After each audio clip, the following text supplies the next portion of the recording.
run, and yesterday was a perfect example. There are days when the market is literally just going to take off and start running. That's not a trend market.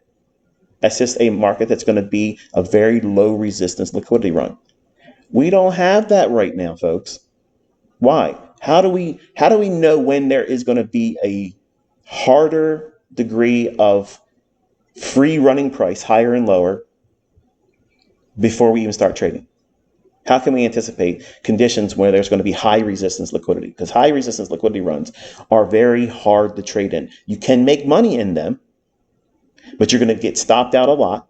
You're going to be frustrated with the length of time it takes before your trade overcomes the spreads and moves in your favor. And even when it does move in your favor, it'll move a little bit and then deep retracements. Move a little bit more, then deep retracements. They're not fun. It takes a lot of mental capital to hold in those types of trades.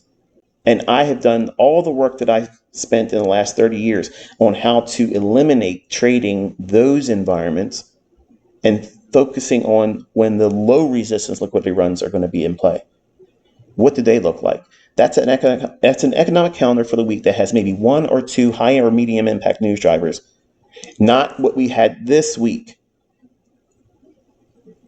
The analogy I used when I was teaching paid mentorship and the analogy I used when I started this week on Monday with y'all, it's a landmine field.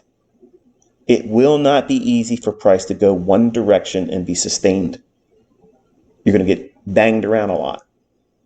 But eventually, when the higher impact news drivers are done, whatever's left in its wake, whether it be inefficiency or liquidity that hasn't been engaged yet, then the market will be free to run rather quickly and easily. And that's where you want to be focusing on trading. That's the reason why I talk to you about all these things, because there is a greater appreciation for when you use the concepts I'm teaching in a climate and setting that you can know in advance is more likely to be in your favor than that of what we see now.